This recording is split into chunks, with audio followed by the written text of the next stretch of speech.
Of all three of you, the brothers now, who is the best looking at that? The best looking? No, seriously. Depends on what day.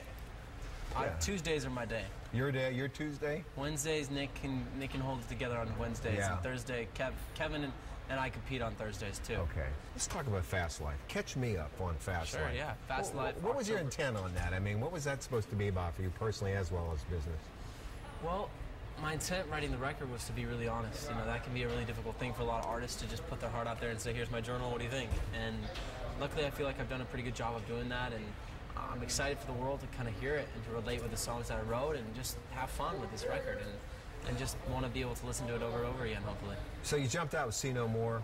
What do you think? Well, now tell was that right? See No More. Yeah, was first? See No More is the song that I wrote with Chris Brown. We co-wrote it together, and I was very happy with it. You know, I feel like it's a great kind of start-off record to be able to launch this solo thing by myself. And See No More is the first single that I released off of Fast Life, and primarily the song is, you know, about the end of a relationship and kind of be reminded of seeing articles of clothing, or you go somewhere, a restaurant that you used to go to with that person, and I just kind of like, I wish I could get them off my mind somehow. So I feel like a lot of people have gone through that feeling, and I wanted to kind of write a song to... Yeah, legs for days, as they say, right? Yes, it lasts for long. exactly. Now, the next one is, what, Justin Love? Or Yeah, Justin Love is the second single, and it just released not too long ago. The video's out now, and a lot of exciting things are kind of rolling out with that.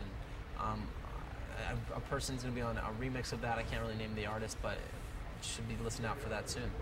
It's about an argument you're having with somebody, and you're just trying to express to them, listen, I love you, there's no reason to argue, let's focus on the good stuff. an artist, you get 5 good songs out of an album. You're doing all right. How many do you think you'll get out of this? I mean, you wrote, so you would know. I feel like, I mean, I had a good 30 songs off this record. I was very lucky to have so many to come up with. Right. And, you know, I'm really looking forward to be able to kind of see where it further, you know, where it goes from here. I mean, I have about 11 to 12 songs on the record, and there's even more songs that didn't make the record, so we'll see what happens. Right. This tour you got set, this little road tour here, and the buses in the street, you know, moving into a venue that's obviously, what, 300 as opposed to what you could probably get 30,000 if you so choose in the right setup. Yeah. Why? I feel like there's something intimate about this kind of venue. I want everybody to feel like they're kind of sitting in their, you know, almost with their friends in their living room, be able to listen to music themselves. And for this environment, it's nice. You know, it's just like starting over. It's like ground roots again, and I want to be able to go through every step, you know, and maybe next year we'll be doing a bigger tour. I feel like, you know, I think it's definitely a rewarding feeling to see the reactions here with this record. I mean, I wanted to be able to show people my musicality a little bit more, show them the kind of style that I love, the sounds that I wanted to create, and so it feels good to kind of. You know what? It's funny. I never really thought I'd be doing a solo record. I always figured one day I'd be in a band. Never thought it would happen with my brothers. Never thought we'd sell millions of records and travel the world. And so here I am today doing the solo project. I'm just kind of going with the flow. I guess that's what I'm saying is these groups like your brothers and others, you know, you jump right out there. You know, you got the internet, you got all this working for you, and it's almost like you personally have to back up to make sure to yourself as a singer or an artist of some kind that in fact is what you can do and will continue to do as an adult. Yeah, I guess for a lot of us, I feel like we can't help it. You know, you pick up a guitar, you can't put it down. And for me personally, that's where I was at when I made this record. I told my brothers, I was like, listen, I need to continue to make music. I'm not sure if it's going to be for myself or if it's going to be for somebody else, but let's see where it goes. And they've been very supportive.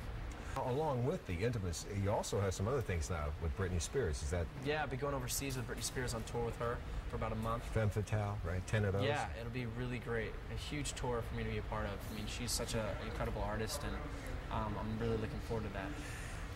Compare the two. You're here, you're looking out, the music is like deafening, and you're in this small room, and then you, with Britney and what, 50,000, 60,000? It's crazy. How do you compare that? I think the biggest comparison is the audiences are all, you know, very similar, excited, happy to be there. Sometimes, you know, especially in Europe, they're not going to speak the same language, so they express their love in a different way. And her audience is cool. The stage is really set up really well. I just played one show with her in New Jersey, so to be going back and playing another, I'm really excited. You've got Twitter. Yeah. You've got Facebook. You got YouTube. You just have generally internet, instantaneous information. From a business sense, how has it helped you and your brothers How does that work into the formula? The old school, you know, you'd go knocking on doors, you'd go to radio Right, stations, yeah. but now you got this. How does that work into? Explain that to me a little bit. It's been amazing.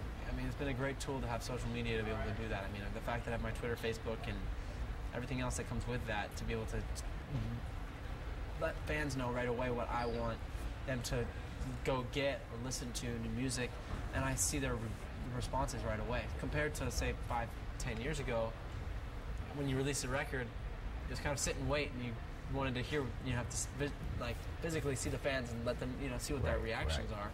This time it's like I hear right away, right back, right when I release something, I can hear their responses. Right now, it's just kind of, you know, it's just going to be a little short period of time, me doing this project by myself. I'm not sure how long it may last. Might be 6 months, might be 2 years, 3 years, depending on the success of the record. But we're definitely going to make more music together. We're not sure when, but it's definitely going to happen.